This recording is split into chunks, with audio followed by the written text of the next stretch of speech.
তার চলাফেরা, আখলাক, চরিত্র, লেনদেন যতটুকু হয়, যেই পরিমাণ হয়, তার উপরে যেন মুসলমানের আখলাক চরিত্র হয়। এইটা হলো আল্লাহ রাব্বুল আলামিনের ইচ্ছা।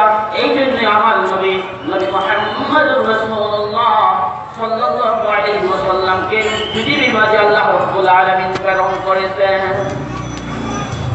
এটা হলো আল্লাহর ইচ্ছা, সকল ধর্মের উপর বিজয় হোক। আর ওলাও কারিহাল মুশরিকুন, আর মুশরিকদের ইচ্ছা, ইসলামের দুশমন যারা, তাদের ইচ্ছা, তাদের মানসা হলো এই ধর্ম সকল ধর্মের নিচে চলে যাও, সকল এই ধর্মের নাম যেন কোনো দুনিয়ার মানুষ না নেয়। মুসলমান আখলাকের দিক দিয়ে, চরিত্রের দিক দিয়ে, লেনদেনের দিক দিয়ে, সকল ব্যাপারে প্রত্যেকটা মুসলমান, সে আলেম হোক, হাফেজ হোক, কারি হোক, আম জনতা হোক, যে দাবি করে আমি একজন মুসলমান, মুসলমানই বওয়াজে গরদান নেহাদাম এনানে খুদ কদস্তে খাজুদাদা। মুসলমান তো এটাই হতে হবে, মুসলমানের চরিত্রটা এটাই হতে হবে, এই সকল ধর্মের উপরে যাতে আমার ধর্ম প্রসিদ্ধ পায়, আমার ধর্ম আল্লাহ রাব্বুল আলামিনের হুকুমের সামনে প্রত্যেকটা মুসলমানের প্রত্যেকটা কাজ আল্লাহর হুকুমের সামনে তার মাথাকে নত করে রাখবে। ওয়ালাউ কারিহাল মুশরিকুন, এটা কিন্তু কাফেরেরা, ইহুদিরা, খ্রিস্টানেরা, ইসলামের দুশমন যারা, মুসলমানের দুশমন যারা, এইটা কিন্তু পছন্দ করে না। এখন যেহেতু পছন্দ করে না তারা, আর মুসলমান আল্লাহ রাব্বুল আলামিন চায় এবং রাসূল সাল্লাল্লাহু আলাইহি ওয়াসাল্লাম জীবনভর যে চেষ্টা করেছেন, সকল কিছুকে মিলিয়ে হলো মুসলমান থাকবে। চলা রাস্তা দিয়ে চলছে একটা মুসলমান, একটা হিন্দু, মুসলমানের চলা আর হিন্দুর চলা ভিন্ন হতে হবে। মুসলমান সম্ভব হয়ে যায় দিক দিয়ে যাবে, তার নজর থাকবে নিচের দিকে, তার নজর থাকবে কোন দিকে? নিচের দিকে। কেন? এটা রাসূল সাল্লাল্লাহু আলাইহি ওয়াসাল্লামের সুন্নাত। কার জন্য? আমার নবী মুহাম্মদ রাসূলুল্লাহ সাল্লাল্লাহু আলাইহি ওয়াসাল্লামের সুন্নাত। সেটা সম্ভব হলে রাস্তার ডান দিক দিয়ে চলবে এবং নজর থাকবে নিচের দিক দিয়ে। কেন থাকবে নজর নিচের দিক দিয়ে? শয়তানকে যখন আল্লাহ রাব্বুল আলামিন শয়তান বানিয়েছেন, সেদিন শয়তান আল্লাহ রাব্বুল আলামিনের কাছে বলেছিল, আল্লাহ আমাকে তো তুমি শয়তান বানাইয়া দিলাম, আমাকে তো তুমি ইবলিস বানাইয়া দিলাম, তবে তোমাকে সাক্ষী রেখে আমি একটা প্রতিজ্ঞা করছি, আমি একটা প্রতিজ্ঞা করে নিলাম মুহূর্তের মাঝে, যেই তোমার বান্দার সামনের দিক দিয়ে, পিছনের দিক দিয়ে, ডাইনের দিক দিয়ে, বামের দিক দিয়ে, মিন শিমালিহি ওয়া জুনুবিহি ইয়ামিনিহি ওয়া ইয়াসিরিহি, চতুর্মুখী আমি তাকে হামলা করব, হামলা করে চতুর্দিক থেকে তাকে ধোঁকা দিব, ধোঁকা দিয়ে তোমার রাস্তা থেকে সরাইয়া আমি শয়তানের রাস্তার মধ্যে তাকে নিয়ে আসবো। শয়তান প্রতিজ্ঞা করছে কি? আমাকে সামনে ধোঁকা দিবে। যদি সামনের দিকে তাকান তাহলে আপনার ধোঁকা হবে, আপনার মনে মনে ভাব আসবে, আর কত বড় একটা বিল্ডিং ওই যে সামনে দেখা যাচ্ছে, আমি তো কোনো বিল্ডিং করতে পারলাম না, আমি তো কিছু করতে পারলাম না, আমি কি দুর্বল হয়ে পড়লাম? আর আমি তো সমাজের মধ্যে একটা ব্যক্তিত্ব হতে পারলাম না। আর পিছনের দিকে নজর করে যদি, তাহলে তার মনের মধ্যে আরো দুর্বলতা আসতে পারে। ডাইনের দিক দিয়েও তাই, বামের দিক দিয়েও তাই। কেমনে ভাবে আল্লাহ রাব্বুল আলামিনের কাছে শয়তান প্রতিজ্ঞা করে ফেলছেন, আমি চতুর্মুখী হামলা করে তোমার বান্দা একজনকে আমি জান্নাতে যেতে দেব না। শয়তানের ইচ্ছা কি পূরণ হবে? কখনো পূরণ হবে না। আল্লাহ রাব্বুল আলামিন বলেন, ও শয়তান, আমার যেই বান্দারা আমার প্রতি ঈমান আনবে, আমার রাসূলের প্রতি ঈমান আনবে, তাকে কঠিন কালেও তুই ধোঁকা দিতে পারবি না, তাকে কঠিন কালেও তুই পথ কষ্ট করতে পারবি না। এই জন্য আমার নবী মুহাম্মদ রাসূলুল্লাহ সাল্লাল্লাহু আলাইহি ওয়াসাল্লাম বলেন, আমার উম্মত যখন হাঁটবে তার হাঁটাটাও হবে হিন্দু, খ্রিস্টান, বৌদ্ধ, ইহুদি, নাসারা তাদের মতো না। লা তামশি ফিল আরদি মারাহা, ধর্ম সহকারে কোন মুমিন জমিনের মধ্যে হাঁটবে না। ধর্ম সহকারে নিজেকে ধর্ম মনে করে, আমি গৌরব মনে করি, আমি তো এই সমাজের একজন ইমাম, আমার সে বড় আর কেউ নেই, আমার পিছনে শত শত মানুষ নামাজ পড়ে, এই ধর্ম নিয়ে ইমাম রাস্তার মধ্যে হাঁটবে না, কোন কমিশনার এই কথা বলবে না। কেননা আল্লাহর নবী মুহাম্মদ রাসূলুল্লাহ সাল্লাল্লাহু আলাইহি ওয়াসাল্লাম বলেন, সাইয়্যিদুল কওমি খাদিমুহুম, সমাজের যে সরকার হবে, সমাজের যে নেতা হবে, উপনেতা হবে, জেনে রেখে দিবা ও দুনিয়ার নেতারা, ও দুনিয়ার ইমামেরা, ও দুনিয়ার ব্যক্তিত্বশালীরা, ও দুনিয়ার বাড়িওয়ালারা, ও দুনিয়ার প্রভাবশালী লোকেরা, তোমরা জেনে রাখবা, তোমরা প্রভাবশালী দিক দিয়ে যে যত বড় হও, সে জাতির কওমের সমাজের সে অত বড় খাদেম। কি বলেন, ঠিক না?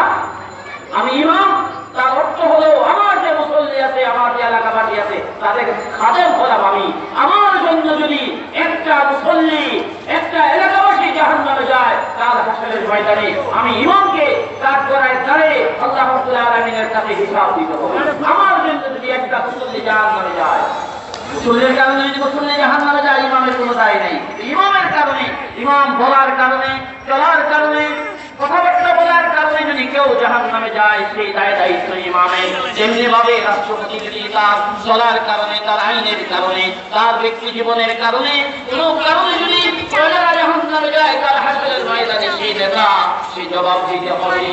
এজন্য রাসূল সাল্লাল্লাহু আলাইহি ওয়াসাল্লাম বলেন, আমার উম্মত যখন হাঁটবে, নিচের দিক দিয়ে হাঁটবে, যখন নিচের দিকে তাকাবে, শয়তান নিচের দিকে যেতে পারবে না। শয়তান তো পণ্ডিতের পণ্ডিত, মহাপণ্ডিত, আল্লাহ রাব্বুল আলামিনের কাছে প্রতিজ্ঞা করেছিল চতুর্মুখী হামলা করতে থাকে, কিন্তু চতুর্মুখী হামলা করবে, নিচের দিক থেকে হামলা করতে পারবে না। যখন শয়তান হামলা করতে পারবে না, আল্লাহ রাব্বুল আলামিনের এশকে জোশ এসে যাবে। ও আমার বান্দা, ও শ্রেষ্ঠ প্রধান নবীর উম্মত, তুমি রাস্তা দিয়ে হাঁটতেছিলা আর আমার হাবিবের সুন্নাত আদায় করতেছিলা। কোন ধর্মের লোকেরা এই সুন্নাত আদায় করে না, এই মান্যতা আদায় করে না, তোমরা আদায় করতেছিলা। আমি আল্লাহ তোমাকে উপর দিক থেকে, উপরের দিকের কথাও শয়তান করে না, আমি উপরের দিক থেকে তোমার প্রতি রহম নাযিল করে দিব। সুবহানাল্লাহ। এই প্রতিজ্ঞা কার? আল্লাহ। আল্লাহ উপর দিক থেকে রহম নাযিল করে দিবে। নিচের দিক দিয়ে সে হাঁটতো, অন্য জাতিরা হাঁটবে না। এটা হাঁটার দিক দিয়ে একটা উপমা দিলাম। শয়তান চতুর্মুখী হামলা করতেছে বর্তমানে আমাদের কি আমলি ব্যাপারে হামলা করতেছে। যেমন আমল, নামাজের চেয়ে বড় আমল আর নেই, আছে? নামাজের চেয়ে বড় আমল কোন মুমিনের জন্য, ইমানদারের জন্য এর চেয়ে বড় কোন আমল নেই। শয়তান এখন হামলা করছে। কিভাবে হামলা করছে? জেনে রেখে দিবেন। রাসূল সাল্লাল্লাহু আলাইহি ওয়াসাল্লাম আদম আলাইহিস সালাম থেকে নিয়ে আজ পর্যন্ত যত শয়তান ধোঁকা দিচ্ছে, যাকে ধোঁকা দিচ্ছে, তার সুরত ধরে, তার নমুনা ধরেই তাকে ধোঁকা দিচ্ছে। আব্দুল কাদের জিলানী রাহমাতুল্লাহ আলাইহির কাছে যখন শয়তান এসেছে, আব্দুল কাদের যেরকম রাহমাতুল্লাহ আলাইহি যেরকম পাগড়ি বাঁধে, এমনি ভাবে শয়তান সেই অবস্থায় আসছে। এমনি ভাবে মুলাদ্দেজাল সাদি রাহমাতুল্লাহ আলাইহির কাছে যখন শয়তান আসছে, তখন মুলাদ্দেজাল সাদি রাহমাতুল্লাহ আলাইহি যেমনি ভাবে তাহাজ্জুদ করে, শয়তান আর মুলাদ্দেজাল সাদি রাহমাতুল্লাহ আলাইহি আরো 10 মিনিট আগে উঠে ওযু করে তার পাশে দাঁড়িয়ে তাহাজ্জুদের জন্য দাঁড়িয়ে গেছে। এমনি ভাবে আমাদের ইমামদের কাছে যখন শয়তান আসে, তখন শয়তান আরো বড় ইমাম হয়ে আবার শয়তান আসে। যেমনি ভাবে আপনাদের মুসল্লির কাছে যখন শয়তান আসে, তখন সেইভাবেই শয়তান আসতে থাকে। তাহলে শয়তান চতুর্মুখী ধোঁকা দিচ্ছে। এবং যে যেমন যেমন এখন নামাজিকে ধোঁকা দিবে, কোন নামাজি ব্যক্তিকে ধোঁকা দিবে শয়তান। যদি এলাকার যেই খারাপ লোক হয়, হিরোইনসি হয়, নানান ব্যক্তি হয়, সে ব্যক্তি এসে যদি আপনি আমাদের মুসল্লি তাকে যদি কোনো কথা বলেন, কোন মুসল্লি শুনবে? কি বলেন, শুনবে? কখনো শুনবে না। কেন শুনবে না? আর সে তো একজন খারাপ লোক, সমাজের বিকৃষ্ট লোক, তার কথা কেন শুনবো? আমি একজন নামাজি। এখন নামাজিকে ধোঁকা দিচ্ছে শয়তান। কিভাবে? নামাজির বেশ ধরে এসে বলবে সহিহ হাদিসের প্রতি আমল করে নামাজ পড়বেন। এখন ওরা নামাজে পড়ছে, সমাজে সহিহ হাদিসের প্রতি নামাজ পড়ে আপনারা সহিহ হাদিস মোতাবেক নামাজ পড়বেন। এক নম্বরে কথা হলো, আমার নবী, আপনার নবী, বিশ্ব নবী, নবী মুহাম্মদ রাসূলুল্লাহ সাল্লাল্লাহু আলাইহি ওয়াসাল্লাম যারা বলে সমাজের মাঝে সহিহ হাদিস বলে, যারা কথা বলে সমাজ মাঝে মাথা উঁচু করে কথা বলতে চায়, সহিহ হাদিস বলে, আমি তাদেরকে প্রশ্ন করতে চাই, আমার নবী, আপনার নবী কোনদিন কি একটা সহিহ হাদিস বলছেন? কি বলেন? জোরে বলেন, একটা সহিহ হাদিস বলছেন? একটা মওযু হাদিস বলছেন? আমার নবীর হাদিস তো জয়ীফ আর মওযু হতে পারে না। আমার নবী কখনো জয়ীফ হাদিসও বলেন নাই, মওযু হাদিসও বলেন নাই, এবং কোন দুর্বল হাদিসও বলেন নাই, সবল হাদিসও বলেন নাই। আমার নবী যেটা বলছেন যে আল্লাহ রাব্বুল আলামিনের ফরমা ইয়ানতিকু আনিল হাওয়া ইন হুয়া ইল্লা ওয়াহয়ুহা। মুহাম্মদ হরগজ না গুফতা তা না গুফতা জিবরাইল, জিবরাইল হরগজ না গুফতা তা না গুফতা রব্বুল জলিল। আল্লাহর হুকুম ছাড়া আমার নবী আপনার নবী একটা কথাও বলেন নাই। অতএব রাসূল সাল্লাল্লাহু আলাইহি ওয়াসাল্লাম যা বলছেন সহিহ। সহিহ হলো রাবীর ব্যাপারে। রাবী যদি বেআমলি হয়, নানান কারণে সহিহ হাদিস হয়ে থাকে। তো আমরা যে নামাজ পড়ে আসছি দাদার কাল থেকে, পরদাদার কাল থেকে, অর্থাৎ আমার নবী যাকে নামাজ শিক্ষা দিয়েছেন সাহাবায়ে কেরামকে, সাহাবায়ে কেরাম তাবিঈনকে শিক্ষা দিয়েছেন, তাবিঈন তাবিঈনকে শিক্ষা দিয়েছেন, তাবিঈন আমাদের ইমাম আবু হানিফা রাহমাতুল্লাহ আলাইহি শিক্ষা দিয়েছেন। ইমাম আবু হানিফা রাহমাতুল্লাহ আলাইহি তার মুক্তাদিরকে শিক্ষা দিয়ে ইমাম ইউসুফ রাহমাতুল্লাহ আলাইহি শিক্ষা দিয়েছেন। এমনি ভাবে একজনের পরে শিক্ষা দিতে দিতে আমাকে শিক্ষা দিয়েছেন আমার উস্তাদেরা, আমি আবার শিক্ষা দিচ্ছি আমার মুসল্লিদেরকে, আমার ছাত্রদেরকে আমি আবার শিক্ষা দিচ্ছি। তাহলে রাসূল সাল্লাল্লাহু আলাইহি সাল্লাম যে বলেন সাল্লু কামা রাআইতুমুনি ইউসাল্লি, আমাদের এগিয়ে হলো, কি বলে ঠিক না? তাহলে আমরা যে নামাজ পড়ছি, আমাদেরকে যারা দোকানিতে আসছে যে সহিহ হাদিস মোতাবেক নামাজ পড়বেন, তারা ওই নেক শুরুতে অর্থাৎ নামাজের শুরুতে নামাজীদেরকে ধোঁকা দিচ্ছে। এই জন্য মুসলমানের আখলাক হতে হবে, মুসলমানের চরিত্র হতে হবে, কারণ বিরুদ্ধাচরণ নয়। মুসলমান ধর্ম মোতাবেক চলবে। যদি চলে তাহলে আল্লাহ রাব্বুল আলামিন বলেন হুয়াল্লাযী আরসালা রাসূলাহু বিল হুদা ওয়া দীনিল হক লিইয়ুযহিরাহু আলাদ দীনি কুল্লিহি ওয়ালাউ কারিহাল মুশরিকুন। কাফিরেরা বেজার হবে, তাই বলে কোন মুসলমান ধর্ম বাদ দিয়ে কাফির বেজার হবে। যেমন আমি যখন পোশাক পরি, আমি যখন ভালো লেবাস পরি, তখন এক সমাজের এক শ্রেণীর লোকেরা তাহারা চিৎকারি করতে থাকে, তাহারা নানান কিছু বলতে থাকে, নানান নিজেকে অভিশপ্ত করতে থাকে। সে ব্যক্তি নিজেকে গুনাহগার বানাইতে থাকি, নানান কিছু বলতে থাকি। কিন্তু আমার পোশাকটাও তো হতে হবে আমার নবী বিশ্ব নবী নবী মুহাম্মদুর রাসূলুল্লাহ সাল্লাল্লাহু আলাইহি ওয়াসাল্লাম যেভাবে পোশাক পরেছেন, আমার পোশাকটাও তো সেভাবে হতে হবে। তাহলেই তো কাফেরেরা বেজার পাবে। এই জন্য একটা কায়দাই কুল্লিয়া আমি জাহির করছি, যদি মুসলমানের রীতিনীতি পালন করলে পরে কেউ যদি অপছন্দ করে, সেটা বিয়া শাদীর ব্যাপারে হোক, সমাজ পরিচালনার ব্যাপারে হোক, যে কোনো ব্যাপারে আমি যদি আমার নবীকে অনুসরণ করে আমার কাজটাকে সমাধা করি, কেউ যদি অপছন্দ করে, বুঝতে হবে সে শয়তানের বেশ চলে এসে আমাকে ধোঁকা দিচ্ছে, সে শয়তানের সহচর। কি বলেন? বুঝে নিবেন। আপনার সাথে যদি, যেমন আমি নামাজ পড়ার জন্য মুয়াজ্জিন আযান দিচ্ছি, এখন আমি নামাজ পড়তে যাব, আমার বন্ধু বান্ধবেরা বলে আরে বস, নামাজের তো আরো 1 ঘন্টা সময় আছে, নামাজের তো আরো কত সময় আছে, 1 ঘন্টা সময় আছে, জমা করে না পড়লি ঘরে গিয়ে পড়লি। আপনি তৎক্ষণাৎ বুঝে নিবেন, তৎক্ষণাৎ নিজেকে নিজে মনে করে নিবেন হায় হায়, সে তো আমার বন্ধু নয়, এই মুহূর্তের জন্য সে শয়তানের সহচর হয়ে গেছে, সহচর হয়ে আমাকে ধোঁকা দিচ্ছে। অতএব সাথে সাথে লা হাওলা পড়বেন, সাথে সাথে লা হাওলা পড়বেন, পড়ার সাথে সাথে দেখবেন আন্তরিকতার সহিত একই বিশ্বাস রেখে লা হাওলা পড়বেন, দেখবেন আপনার বন্ধু সাথে সাথে বলবে না না দেরি করা যাবে না, একা একা নামাজ পড়া খুব কষ্ট, চলো দুইজনে মিলে নামাজ পড়ে চলে আসবে। সুবহানাল্লাহ। এই কাজটা করবেন। যখনই মনে করবেন যে আমাকে শয়তানের বেশ করে আমাকে ধোঁকা দিচ্ছে, তখন লা হাওলা পড়বেন, আল্লাহ রাব্বুল আলামিন হেফাজত করবে। আল্লাহর কাছে দোয়া করি, মুসলমান বড় অভাবে আছে, মুসলমান বড় সংকীর্ণ অবস্থায় আছে।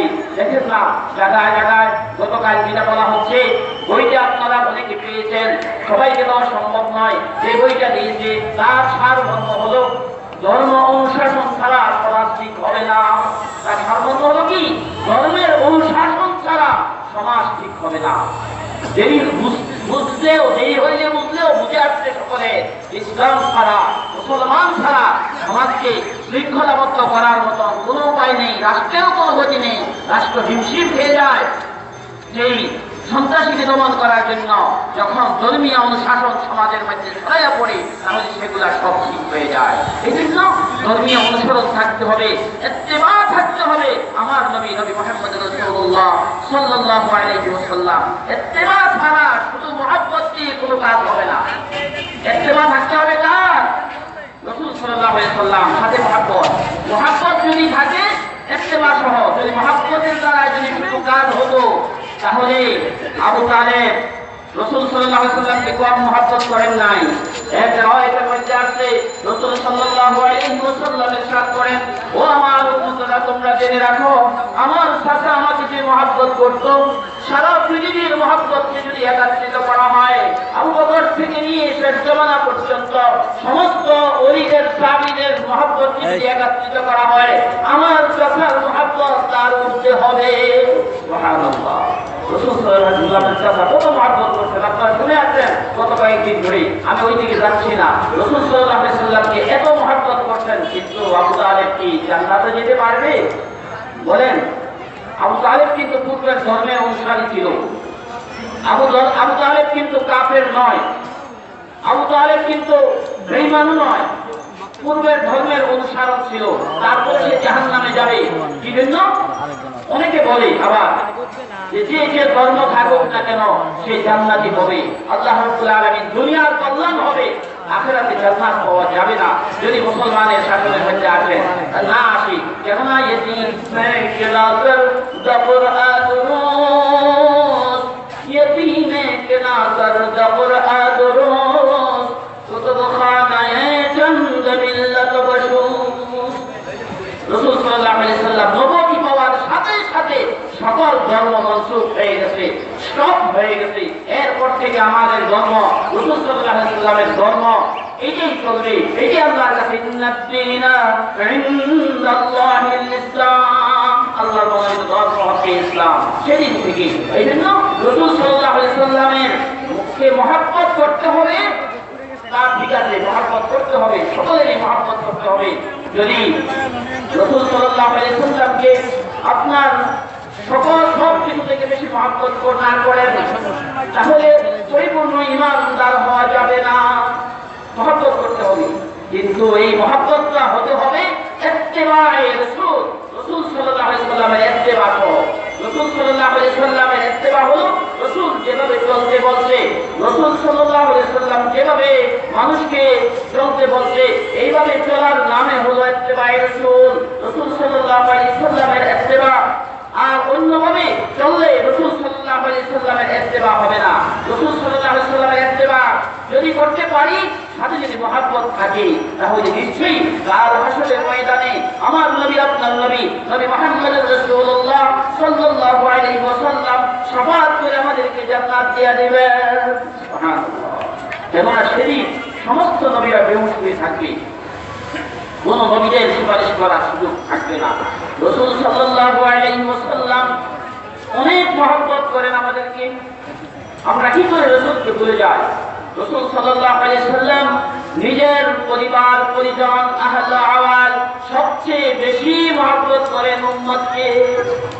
উম্মতের জন্য রাসূল সাল্লাল্লাহু আলাইহি ওয়াসাল্লাম মদিনার মধ্যে শুয়ে আছে, মদিনার মধ্যে শুয়ে আছে রাসূল সাল্লাল্লাহু আলাইহি ওয়াসাল্লামের উম্মতের জন্য। রাসূল সাল্লাল্লাহু আলাইহি ওয়াসাল্লাম মদিনার মধ্যে একমাত্র শুধুমাত্র আমাদের জন্য শুয়ে আছে এবং জিন্দা অবস্থায় শুয়ে আছে রাসূল সাল্লাল্লাহু আলাইহি ওয়াসাল্লাম। কেননা জিন্দা অবস্থায় এই জন্য আল্লাহ রাব্বুল আলামিন রাসূল সাল্লাল্লাহু আলাইহি ওয়াসাল্লামকে মদিনার মধ্যে রেখে এমন অবস্থায় রাখছেন, হাদিসের মধ্যে আছে রাসূল সাল্লাল্লাহু আলাইহি ওয়াসাল্লামের প্রতি যারা দুরূদ এবং সালাম দিবে, যে পৃথিবীর যে কোনো প্রান্ত থেকে দিবে, আল্লাহ রাব্বুল আলামিন সেটাকে রাসূলের দরবারে পৌঁছায়া দেয়। দেওয়ার সাথে সাথে রাসূল সাল্লাল্লাহু আলাইহি ওয়াসাল্লাম সেই সালামের জবাব দিতে থাকে। সুবহানাল্লাহ। সেদিন রাসূলের জিন্দা যদি না হয় তাহলে সালাম কিভাবে দিবে? এই জন্য রাসূল সাল্লাল্লাহু আলাইহি ওয়াসাল্লাম মদিনায় শুয়ে আছে, জিন্দা অবস্থায় আছে এবং আছে আমাদের জন্য। রাসূল সাল্লাল্লাহু আলাইহি ওয়াসাল্লাম কেমন মহব্বত করতেন? একবার রাসূল সাল্লাল্লাহু আলাইহি ওয়াসাল্লামের কাছে সবচেয়ে কাছে থাকতেন বেলাল রাদিয়াল্লাহু তাআলা আনহু।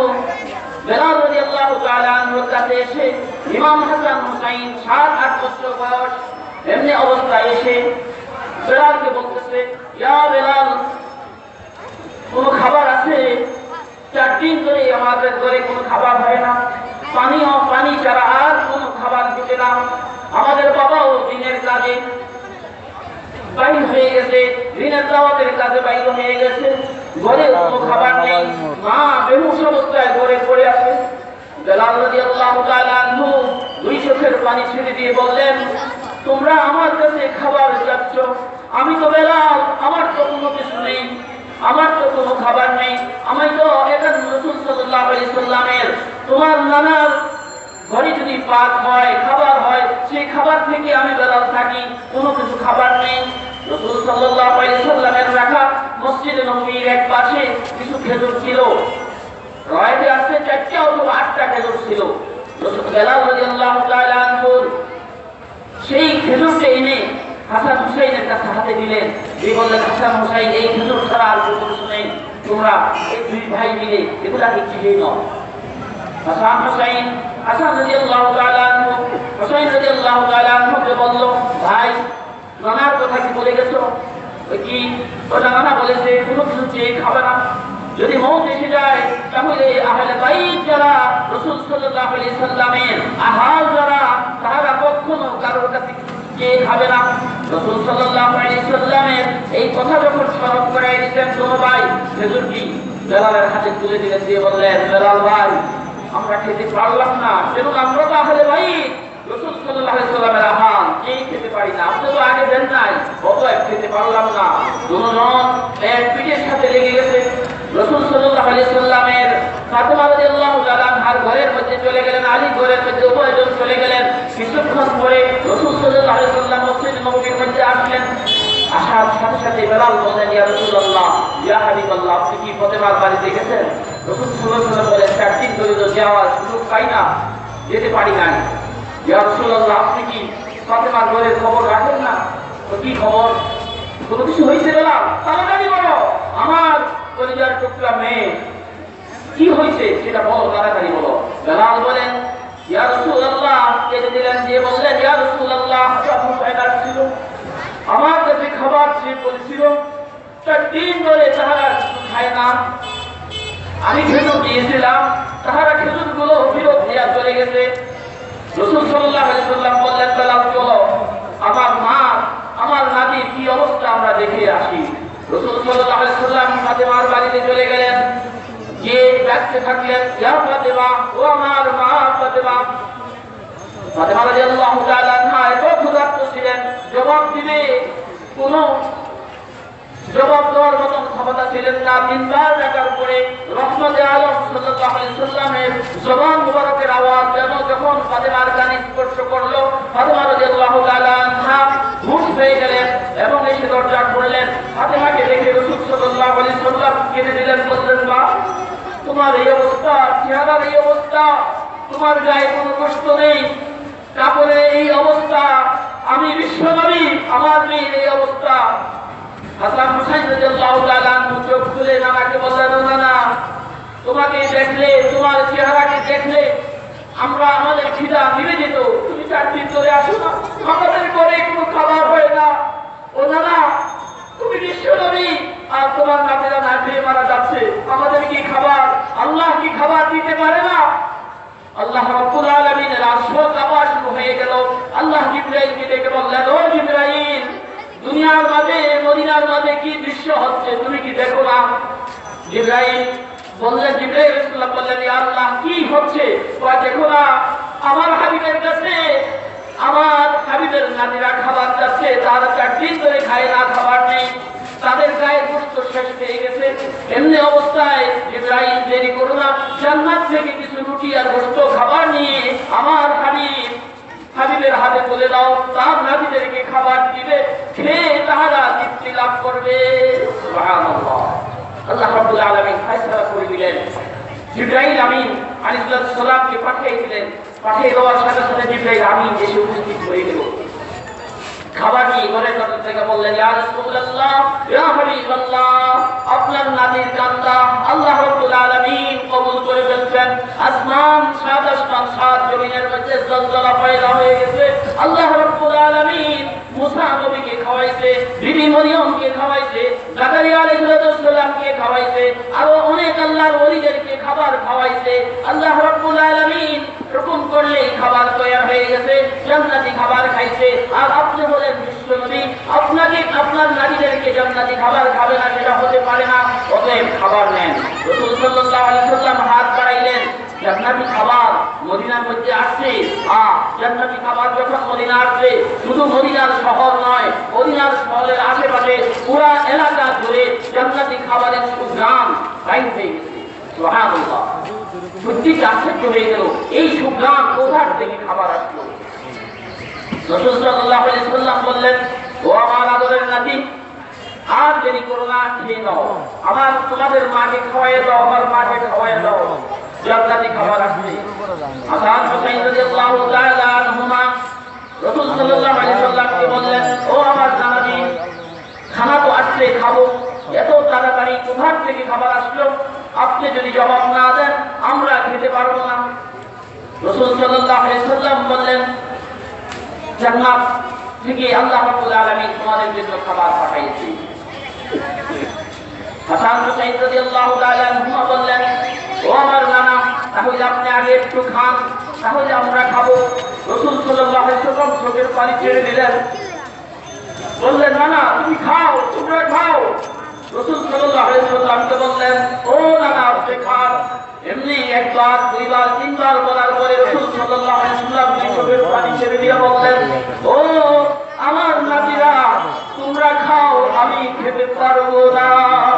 হাসান হুসাইন রাদিয়াল্লাহু তাআলা আনহু বললেন, ও আমার নানাজি, আমরা শুনেছি উহুদের প্রান্তরে যেদিন আপনি রামজান মুবারক শহীদ করেছিলেন, মাথার মধ্যে টোপ ঢুকিয়েছিলেন, বেহুশ হয়ে যখন পড়েছিলেন, যখন একটু হুঁশ আসছিল, তখন জান্নাত থেকে খাবার আসছিল, যা উহুদের প্রান্তরের মানুষেরা এই আজকে যে গ্রামটা পেয়েছে, এই হুবহু গ্রাম সেই উহুদের মাঠেও পেয়েছিল।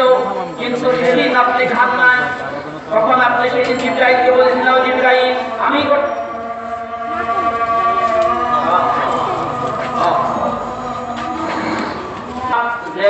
যখন নিয়ে যায় তখন তো কোথাও ওঠা সম্ভব হয় না। রাসূল সাল্লাল্লাহু আলাইহি ওয়াসাল্লাম রামজান মুবারক শহীদ হওয়ার পরে উহুদের মাঠে যে ৭০ জন সাহাবী শাহীদ আছে, তাহারা এখনো চিন্তা অবস্থায় শহীদ আছে হাসরের ময়দানে।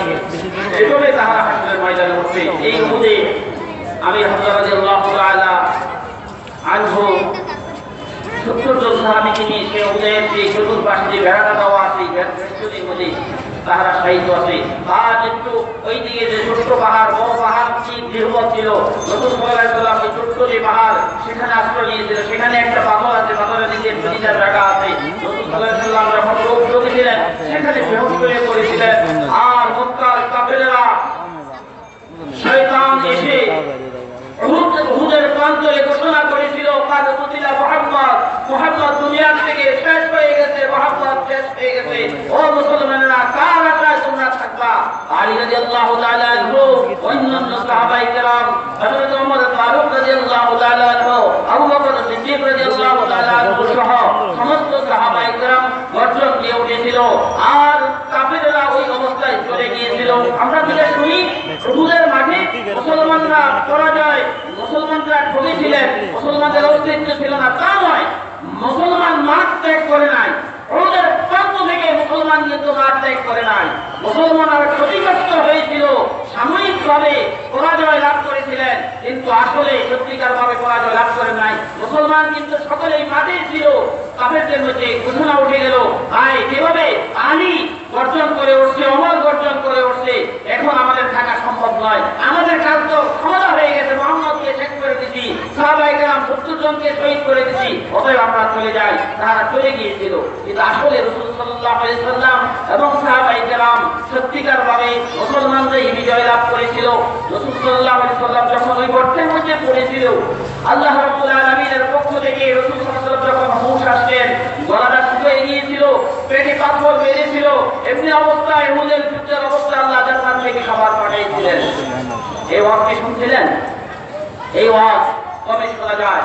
যে রাসূল সাল্লাল্লাহু আলাইহি সাল্লামের জন্য জান্নাতি খাবার পাঠাইছিলেন, সেই গ্রামটা ফাতেমার বাড়ির মধ্যে আলোর সৃষ্টি হয়ে গেছে।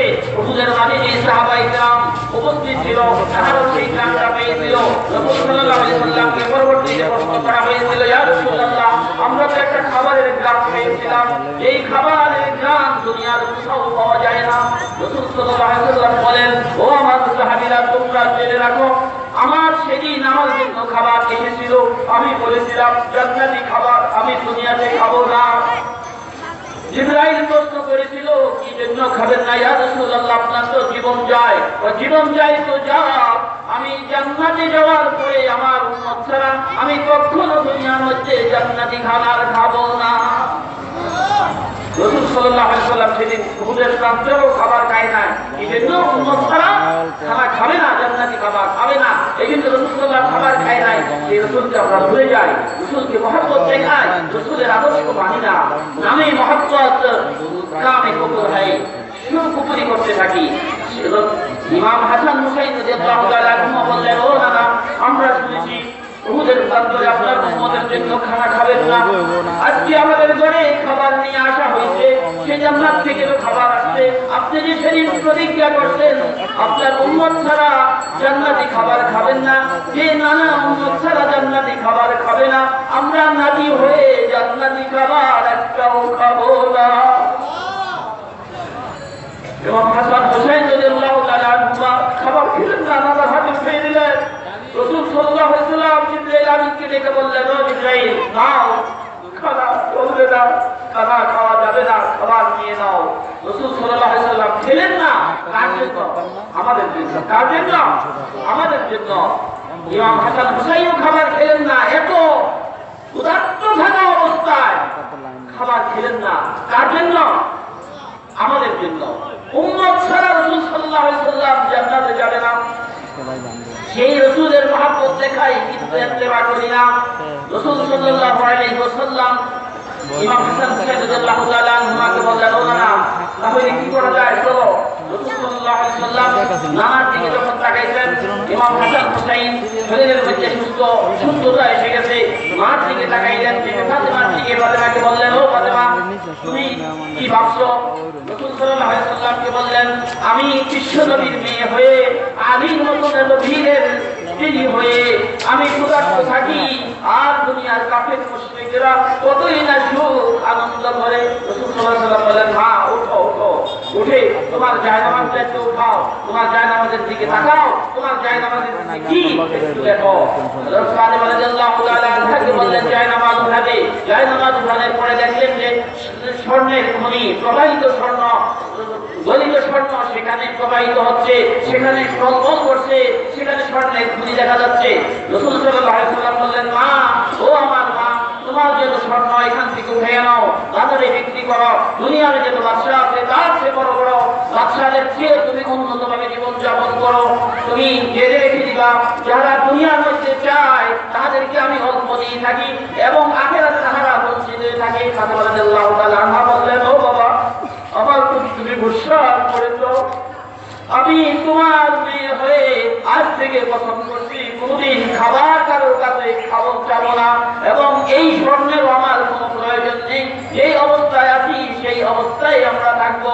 রাসূল সাল্লাল্লাহু আলাইহি ওয়াসাল্লাম বললেন, ও আমার মা, তাহলে তুমি একটা আমল করবে, প্রতি ওয়াক্ত নামাজের পরে সুবহানাল্লাহ 33 বার, আলহামদুলিল্লাহ 33 বার, আল্লাহু আকবার 34 বার, প্রতি নামাজে তুমি এই আমলটা করবে, ফরজ নামাজের পরে এই আমলটা করবে, তাহলে জান্নাতে উঁচু মাকাম তোমাকে দেওয়া হবে। সুবহানাল্লাহ। আমলের কথা কাকে বললেন? নিজের মা, নিজের মেয়ে, নিজের কলিজার টুকরা। রাসূল সাল্লাল্লাহু আলাইহি ওয়াসাল্লাম বলেন, আমার ফাতেমা তা তো মিন্নি, আমার গায়ে গোশত হলো আমার মা ফাতেমা। সুবহানাল্লাহ। ফাতেমা কি স্বর্ণ থেকে যখন বিরত থাকলেন, দুনিয়ার লোক লালসা থেকে যখন বিরত থাকলেন, রাসূল সাল্লাল্লাহু আলাইহি ওয়াসাল্লাম সাথে সাথে একটা আমল দিয়ে দিলেন। গোলাম বান্দি থেকে যখন বিরত থাকলেন, একটা আমল দিয়ে দিলেন যে তুমি প্রতি ওয়াক্ত 5 ওয়াক্ত নামাজের পরে সুবহানাল্লাহ 33 বার, আলহামদুলিল্লাহ 33 বার, আল্লাহু আকবার 34 বার, এই আমলটা তোমরা প্রত্যহ করবে। রাসূল সাল্লাল্লাহু আলাইহি ওয়াসাল্লাম যখন মা ফাতেমাকে শিখিয়ে দিয়েছেন, ফাতেমা রাদিয়াল্লাহু তাআলা আনহা এই আমল পেয়ে খুশিতে বাগবাগ হয়ে গেলেন। এই জন্য আমরা ইমামেরা, হক্কানি আলেমেরা, বেহক যারা তাহারা যা মনে চায় তা বলো, হক্কানি আলেমেরা সবসময় বলে থাকি তসবিহ ফাতিমি কিন্তু পড়বা, অর্থাৎ ফাতেমার তসবিহ। এটা তসবিহ ফাতিমি অর্থ কি? ফাতেমার তসবিহ। পাঁচ ওয়াক্ত নামাজের পরে আমরা এই তসবিহ আদায় করবো ইনশাআল্লাহ। কাল হাসরের ময়দানে এই আমলে আপনাকে ফাতেমার কাছে, ইমাম হাসান হুসাইনের কাছে আল্লাহ রাব্বুল আলামিন মিলিয়ে দিবেন। সুবহানাল্লাহ। এই জন্য ইত্তেবা করতে হবে মুহাব্বতের সাথে সাথে। কি বলেন? ইত্তেবা অর্থ অনুসরণ, অনুকরণ কিভাবে করব? রাসূল সাল্লাল্লাহু আলাইহি ওয়াসাল্লাম কে ইত্তেবা কিভাবে করতেন সাহাবায়ে কেরাম? রাসূল সাল্লাল্লাহু আলাইহি ওয়াসাল্লাম এত বড় মানুষ ছিলেন, তিনার সাথে পৃথিবীর কারোর কোনো তুলনা হয় না। ওয়াদাল খুদা বুজুর্গ তুই বিশায়ে মুক্তাসির উম্মি লাকাব মারকাজে ঈমান। রাসূল সাল্লাল্লাহু আলাইহি ওয়াসাল্লাম মর্তবাটা আল্লাহ রাব্বুল আলামিনের পরেই, এটাই তো সংক্ষিপ্ত কথা। এত বড় মর্তবাসীর হওয়ার পরেও এক রাসূল সাল্লাল্লাহু আলাইহি ওয়াসাল্লামকে একবার একজন মদিনার একজন মহিলা একটা চাদরের মাঝে নকশা করে, ভালোভাবে নকশা করে এনে মা আয়েশা সিদ্দিকা রাদিয়াল্লাহু তাআলা আনহার কাছে এনে দিলেন। ও আয়েশা, আমি অনেক দিন ধরে খুব কষ্ট করে এই চাদরটা কারুকার্য করেছি, এই চাদরটার মাঝে নকশা এঁকেছি। এই চাদরটা যদি আপনি রাসূল সাল্লাল্লাহু আলাইহি ওয়াসাল্লামকে দেখে এনে দেন, আর রাসূল যদি মিম্বরে গিয়ে বসে, তাহলে আমার কতই না ভালো লাগবে। রাসূল সাল্লাল্লাহু আলাইহি ওয়াসাল্লামকে হযরত আয়েশা সিদ্দিকা রাদিয়াল্লাহু তাআলা আনহা ডাকলেন। আয়েশা সিদ্দিকা রাদিয়াল্লাহু তাআলা আনহা যার সম্পর্কে সূরা বারাত নাযিল হয়েছে, যার চরিত্রের চারিদিকে আল্লাহ রাব্বুল আলামিন নিজে দিয়েছেন। সুবহানাল্লাহ। সমস্ত মুহাদ্দিসরা, অনেক মুহাদ্দিসদের উস্তাদ হলেন আয়েশা সিদ্দিকা রাদিয়াল্লাহু তাআলা আনহা। রাসূল সাল্লাল্লাহু আলাইহি ওয়াসাল্লামের কোন বিবি এত হাদিস বর্ণনা করেন নাই, হযরত আয়েশা রাদিয়াল্লাহু তাআলা আনহা এত হাদিস বর্ণনা করতেন। আয়েশা রাদিয়াল্লাহু তাআলা আনহাকে জিজ্ঞাসা করা হলো, ও আয়েশা, আমার নবী কেমন? আয়েশা রাদিয়াল্লাহু তাআলা আনহা এক প্রশ্নের উত্তর দিলেন, হলো কোরআন। কোরআনে হলো আমার নবী, কোরআনে যা সেটার বাস্তব নমুনা হলো রাসূল সাল্লাল্লাহু আলাইহি ওয়াসাল্লাম। সুবহানাল্লাহ। আরেক প্রশ্নের উত্তরে বলছেন রাসূল সাল্লাল্লাহু আলাইহি ওয়াসাল্লাম সম্পর্কে, ও দুনিয়ার মানুষেরা, লানা শামসুন ওয়ালিল আফাক শামসুন, লানা শামসুন ওয়ালিল আফাক শামসুন, ওয়া শামসি আফজালু শামসি সামাই, ফাইন্না শামসা তাতলাউ বাদাল ফাজরি, ওয়া শামসি তাতলাউ বাদাল ইশাই। ও দুনিয়ার মানুষেরা, রাসূল সাল্লাল্লাহু আলাইহি ওয়াসাল্লাম সম্পর্কে তোমরা আমাকে প্রশ্ন করছো, তোমরা জেনে রাখো আমার রাসূল তোমাদের পৃথিবীর মানুষের জন্য একটা সূর্য রয়েছে। আমাদের জন্য একটা সূর্য আছে না? এই সূর্য লানা শামসুন ওয়ালিল আফাক শামসুন, ওয়া শামসি আফজালু শামসি সামাই। তোমাদের যে সূর্য, এই সূর্যের চেয়েও আমার একটা ব্যক্তিগত সূর্য আছে। সেই সূর্য এই লক্ষ সূর্যের চেয়েও উত্তম। সুবহানাল্লাহ। কেন? আয়েশা সিদ্দিকা রাদিয়াল্লাহু তাআলা আনহা ব্যাখ্যা করতেন, ফাইন্না শামসা তাতলাউ বাদাল ফাজরি, ওয়া শামসি তাতলাউ বাদাল ইশাই। ও দুনিয়ার মানুষেরা, তোমাদের যে সূর্য, এই সূর্য উদয় হয় সকাল বেলায়, বিকাল বেলায় অস্ত হয়ে যায়। কিন্তু আমার সূর্য এই জন্য উত্তম, এই জন্য অনেক উঠতে, যে আমার সূর্য উদয় হয় বাদাল ইশাই, এশার পরে আমার সূর্য উদয় হয়। সুবহানাল্লাহ। রাসূল সাল্লাল্লাহু আলাইহি ওয়াসাল্লাম যখন হুজরার মধ্যে ঢুকতেন, পুরো হুজরাটা আলোকিত হয়ে যেত। সুবহানাল্লাহ। এই জন্য রাসূল সাল্লাল্লাহু আলাইহি ওয়াসাল্লাম বলতেন, আয়েশার কাছে বললেন, আয়েশা রাদিয়াল্লাহু তাআলা আনহা রাসূল সাল্লাল্লাহু আলাইহি ওয়াসাল্লামকে বলেন, ইয়া রাসূলুল্লাহ, ইয়া হাবিবাল্লাহ, মদিনার এক মহিলা আপনার জন্য একটা চাদর হাদিয়া দিয়েছে এবং তার আপনার আপনি এই চাদরটা পরে, এই চাদরটা গায়ে দিয়ে আপনি মিম্বরে গিয়ে বসবেন, সে এই দৃশ্যটা একটু দেখবে। মহিলারা এই দৃশ্যটা দেখবো হাসরের ময়দানে, আমি আল্লাহ রাব্বুল আলামিনের কাছে আরজ করব, আল্লাহ রাব্বুল আলামিনের কাছে বলবো, ইয়া আল্লাহ, আমার দুনিয়ার সুবহানাল্লাহ, আমি অনেক কষ্ট করে একটা চাদর কিনেছি, সেই চাদরটা উপহার আমি বিশ্বনবীকে দিয়েছি। আর বিশ্বনবী এই চাদর পরে মিম্বরের মধ্যে বসেছিল, আমি এই দুই চোখ ধরিয়ে দেখেছি, না হয় আমার চোখ পরীক্ষা করে দেখো। অনেক মহিলার আশা ছিল। সেই আশা রাসূল সাল্লাল্লাহু আলাইহি ওয়াসাল্লাম যখন শুনতে পেলেন, উম্মত যখন কোনো আশা করতো, রাসূল সাল্লাল্লাহু আলাইহি ওয়াসাল্লাম সেটাকে পূরণের জন্য চেষ্টা করতেন। রাসূল সাল্লাল্লাহু আলাইহি ওয়াসাল্লাম চাদরটা গায়ে দিয়ে মিম্বরের মধ্যে গিয়ে বসতেন। আবু দাউদ শরীফের হাদিস, এই হাদিসের সহিহ হাদিস। আবু দাউদ শরীফ সম্পর্কে প্রশ্ন করা হয়েছিল, আবু দাউদ শরীফ যার ঘরের মধ্যে থাকবে, সে যখন আবু দাউদ রাসূল সাল্লাল্লাহু আলাইহি ওয়াসাল্লামের সাথে যদি কেউ কথা বলতে চায়, এখন তো পাইছে একটা বুখারী বুখারীর মধ্যে কয়টা হাদিস, অল্প কিছু হাদিস, অনেক হাদিসের ভান্ডার রয়েছে অন্যান্য কিতাবের মধ্যে। আবু দাউদ সম্পর্কে বলা হচ্ছে, কেউ যদি আমার নবীর সাথে কথা বলতে চায়, তার ঘরের মধ্যে যদি আবু দাউদ থাকে, আবু দাউদরা করে যখন হাদিস করবে, সেজন্য আবু দাউদের মধ্যে হাদিসগুলো এমন ভাবে উপস্থাপন করা হয়েছে যেন স্বয়ং রাসূল সাল্লাল্লাহু আলাইহি ওয়াসাল্লামের সাথে কেউ কথা বলতেছে। সুবহানাল্লাহ। বেশি বেশি করে পড়বেন হাদিসের কিতাবগুলা। রাসূল সাল্লাল্লাহু আলাইহি ওয়াসাল্লাম, এই ঘটনা আবু দাউদ শরীফের মাঝে আছে, রাসূল সাল্লাল্লাহু আলাইহি ওয়াসাল্লামকে যখন এই চাদরটা পরে রাসূল সাল্লাল্লাহু আলাইহি ওয়াসাল্লাম মিম্বরের মধ্যে গিয়ে উঠলেন, উপস্থিত সাহাবায়ে কেরাম সকলে আনন্দিত হয়ে গেলেন। শেষ জামানার নবী এই অবস্থা, ওই সময়টা ছিল দুর্ভিক্ষের অবস্থা, এত সুন্দর চাদর, ইয়া রাসূলুল্লাহ আপনাকে নবী বানাইছে, অনেক সুন্দর আপনার চাদরটা বানাইছে। চাদর সাল্লাল্লাহু আলাইহি ওয়াসাল্লাম চাদর করে মিম্বরে উঠলেন, প্রশ্ন আসতে পারে, আর বিবিরা ঘর থেকে দেখবে কেমন, যারা হয়ে গিয়েছেন দেখছেন রাসূল সাল্লাল্লাহু আলাইহি ওয়াসাল্লামের মিম্বরটা হুজরাত একদম সঙ্গীতে অল্প 30 থেকে 40 গজ দূরেই হলো রাসূল সাল্লাল্লাহু আলাইহি ওয়াসাল্লামের মিম্বর। রাসূল সাল্লাল্লাহু আলাইহি হুজরা রাসূলের রওজাটা দিকে সেটি রাসূল সাল্লাল্লাহু আলাইহি ওয়াসাল্লামের হুজরা, তার সামনে অল্প দূরেই হলো রাসূল সাল্লাল্লাহু আলাইহি ওয়াসাল্লামের মিম্বর। সেখানে বসে রাসূল সাল্লাল্লাহু আলাইহি ওয়াসাল্লাম হাদিস বলতেন। রাসূল সাল্লাল্লাহু আলাইহি ওয়াসাল্লাম চাদরটা পরে যখন বসলেন, সমস্ত সাহাবায়ে কেরাম খুশিতে বাকবাক হয়ে গেল। আর লোকের বলল, ইয়া রাসূলুল্লাহ আপনাকে খুব মানাইছে। রাসূল সাল্লাল্লাহু আলাইহি ওয়াসাল্লাম বললেন, হ্যাঁ মানাবেই তো, এটা তো একজনে দিয়েছে। কে দিল? এই মহিলার এক মহিলা দিয়েছে। বুখারী একজন সাহাবী রাসূল সাল্লাল্লাহু আলাইহি ওয়াসাল্লামের সাথে কথা দাঁড়িয়ে বললেন, ইয়া রাসূলুল্লাহ চাদরটা আপনাকে মানাইছে, কিন্তু আমার মন চায় এই চাদরটা আপনি যদি আমাকে দিয়ে দিতেন। একজন রাসূলের সাহাবী রাসূল সাল্লাল্লাহু আলাইহি ওয়াসাল্লাম থেকে চাদরটা চাইছে, রাসূল সাল্লাল্লাহু আলাইহি ওয়াসাল্লাম মানা করতে পারলেন না।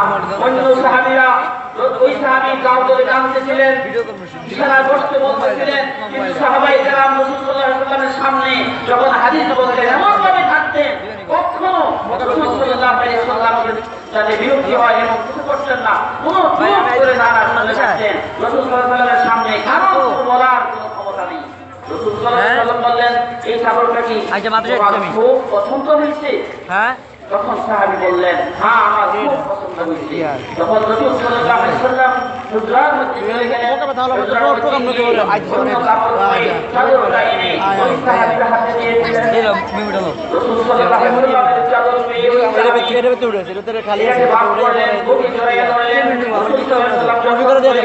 অন্য সাহাবীরা বলতে লাগলেন, তুমি জানো না আমাদের নবীর কাছে যদি কেউ কিছু চায় রাসূল সাল্লাল্লাহু আলাইহি ওয়াসাল্লাম খালি হাতে ফিরান না, সেটা যে রাসূল সাল্লাল্লাহু আলাইহি ওয়াসাল্লামের যে প্রিয় বস্তুই হোক না কেন রাসূল সাল্লাল্লাহু আলাইহি ওয়াসাল্লাম সেটাকে দিয়ে দেন। তোমার কত বড় সাহস, রাসূলের চাদরটা তুমি গাও দিবা। তখন উপস্থিত সাহাবীদেরকে লক্ষ্য করে বলে, ও আমার বন্ধুরা, ও আমার সাথীরা, আমি চাদরটা এই জন্য নিয়েছি, গায়ে পরার জন্য তো নাই। আমি এই চাদরটা বুকে জড়াইয়া রাখবো যতদিন বেঁচে থাকি। যখন দুনিয়ার থেকে বিদায় হয়ে যাব, বিদায় হওয়ার সময় আমার অভিভাবকদেরকে, আমার সন্তানদেরকে আমি বলে যাব, আমার কাপড় যেই কাপড়টা দিবা তার সাথে যেন এই চাদরটা